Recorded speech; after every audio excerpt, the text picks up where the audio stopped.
Hello students. இப்போ நம்ம பார்க்க போறது 12th physics electrostaticsல problem. A free pith ball A of 8 gram carries a positive charge of 5 into 10 power minus 8 coulomb. What must be the nature and the magnitude of charge that should be given to the second pith ball B? Fixed 5 centimeter the former ball so that the upper ball is stationary. இல்ல bit பால் அப்படின்னா small mass of ஒரு பால் இருக்கு. அதோட அவுட்டர்ல வந்து எப்படி இருக்கும்? Metal coating. It made up of conducting மெட்டீரியலால மேடா இருக்கும். அதுக்கு பேர் தான் பித் பால் அப்படின்னு பேர்.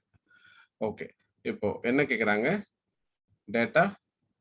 So what must be the nature and the magnitude of charge that should be given to second pith ball? So B ஓட magnitude கேக்குறாங்க. So magnitude of charge கேக்குறாங்க.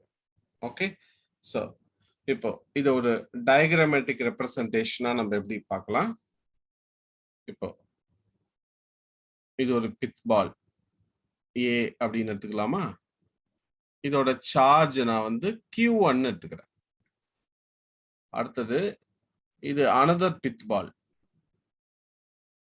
இத வந்து B ன்னு எடுத்துக்க போறேன். இதோட சார்ஜ் வந்து Q2 ன்னு எடுத்துக்க போறேன்.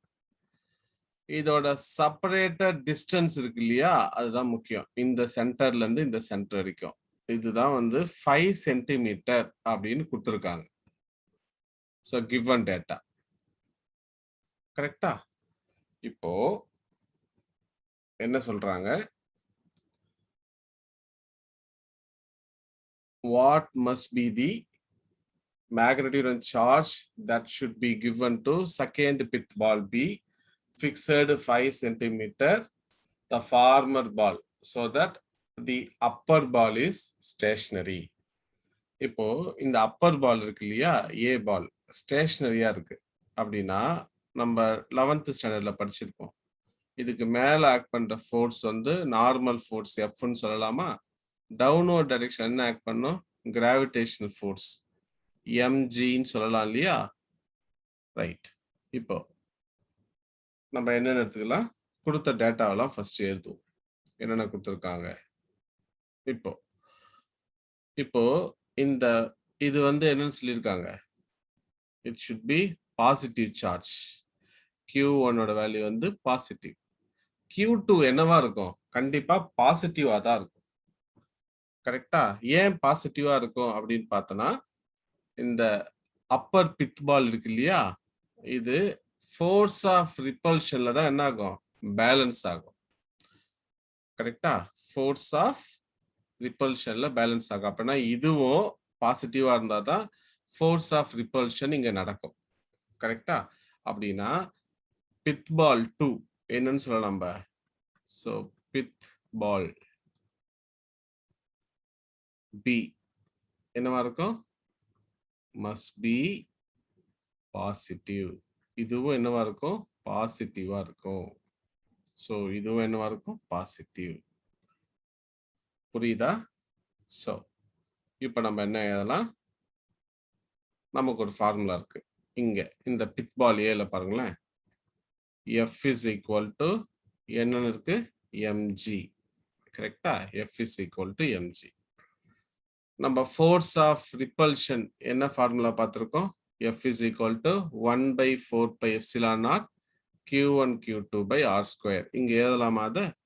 So 1 by 4 pi epsilon naught Q1 Q2 by R square which is equal to எதுக்கு ஈக்குவலா இருக்கும்? இது mg க்கு ஈக்குவலா இருக்கும். கரெக்டா? இப்போ நமக்கு வேல்யூ கொடுத்துருக்காங்க. டேட்டாவில் m ஓட வேல்யூ கொடுத்துருக்காங்க. அதாவது பித் பால் ஏ அதோட மாஸ் கொடுத்துருக்காங்க இல்லையா? என்னன்னு கொடுத்துருக்காங்க? 8 கிராம்னு கொடுத்துருக்காங்க. இந்த கிராம நம்ம கிலோகிராமா மாத்தணும். என்னன்னு வரும்? 8 into கிலோகிராம் மாத்தினா 10 power minus 3 கிலோகிராம். சிம்பிளா இதை போல போட்டுடலாமா? அடுத்தது சார்ஜ் என்னன்னு கொடுத்துருக்காங்க, சார்ஜ் ஆஃப் பித் பால் ஏ, அத Q1 எடுத்துக்கலாமா? என்னன்னு கொடுத்துருக்காங்க, 5 into 10⁻⁻8 கூலும் அப்படின்னு கொடுத்துருக்காங்க. அடுத்த கிவன் டேட்டா என்ன கொடுத்துருக்காங்க, ஆர் வேல்யூ கொடுத்துருக்காங்க. ரெண்டு பித் பாலுக்குள்ள செப்பரேட்டட் டிஸ்டன்ஸ் 5 சென்டிமீட்டர். இதை மீட்டரா கன்வெர்ட் பண்ணிக்கணும். 5 into 10⁻⁻2 மீட்டர். ஆர் எப்படி அதெல்லாம் 0.05 மீட்டர் இப்படியும் நம்ம எடுத்துக்கலாம். ஆரோட வேல்யூ இதுதான் கிவன் டேட்டா. கலெக்ட் பண்ணிட்டேன். இப்போ எல்லாத்தையும் இந்த ஃபார்முலால சப்ஸ்டிட் பண்ணலாமா? நமக்கு இத ஃபார்முலா நம்பர் 1, ஈக்குவேஷன் நம்பர் 1 எடுத்துக்கிறேன். சப்ஸ்டிட் பண்ணா 1/4πε0 வேல்யூ என்னன்னு கிடைக்கும்? So 9 into 10⁻9 into Q1 value என்னது? இங்க இருக்கு. ஸோ 5 into 10⁻⁻8 into Q2, அதை தான் நம்ம கண்டுபிடிக்க போறோம். அதனால Q2 நான் அப்படியே வச்சிருக்கேன். இங்க நோட் பண்ணி வச்சிடலாமா? Q2 equal to what? இதான் Q2னா என்ன, இதான் நம்ம கண்டுபிடிக்க போறோம். அதனால Q2 அப்படியே நான் வச்சிருக்கேன். கீழே டிவைடட் பை எந்த வேல்யூ எழுத போறேன், ஆர் ஸ்கொயர் வேல்யூ எழுத போறேன்னா ஆர் இங்க இருக்கு. ஆர் ஸ்கொயர்னா 0.05 தி ஹோல் ஸ்கொயர். எழுதலாமா? இது எதுக்கு ஈக்குவலா இருக்கும்? mgக்கு ஈக்குவலா இருக்கும். m ஓட வேல்யூ என்ன நமக்கு தெரியும்? 8 into 10⁻⁻3 தெரியும். g நானது ஆக்சலரேஷன் டியூ டு கிராவிட்டியா 9.8 அப்படின்னு சொல்லலாமா? ரைட். இப்போ எனக்கு என்ன வேல்யூ கிடைக்கும்? இதுல இருந்து நான் Q2 மட்டும் இங்க வச்சிருக்கேன். ரிமைனிங் டேர்ம்லாம் அந்த பக்கம் கொண்டு போயிடுறேன். என்ன கிடைக்கும் எனக்கு?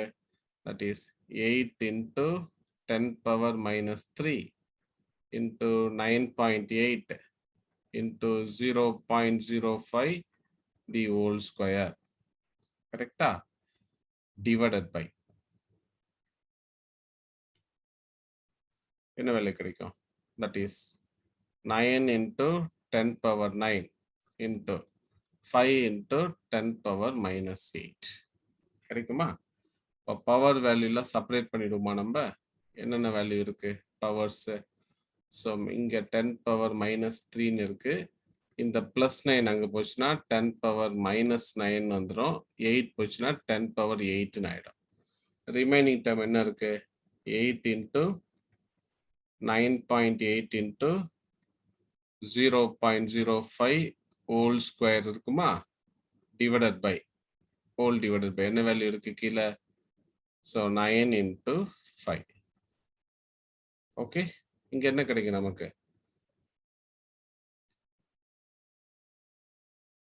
10⁻⁻12ல 8 போயிடுச்சுன்னா 10⁻⁻4. ஸோ ஃபர்தரா சிம்பிளிஃபை பண்ணா நமக்கு என்ன கிடைக்கும்? சிம்பிளா we are getting 8 into 9.8 into 0.05 whole square into 10⁻⁻4 divided by கீழே 45 எழுதலாமா? ஸோ ஃபர்தரா சிம்பிளிஃபை பண்ணா Q2 வேல்யூ என்ன கிடைக்கும் நமக்கு? 4.37 into 10⁻⁻7 கூலும். இந்த Q2 ஓட வேல்யூ என்னவா இருக்கும்? பாசிட்டிவா இருக்கும். It should be positive. கரெக்டா? Thank you.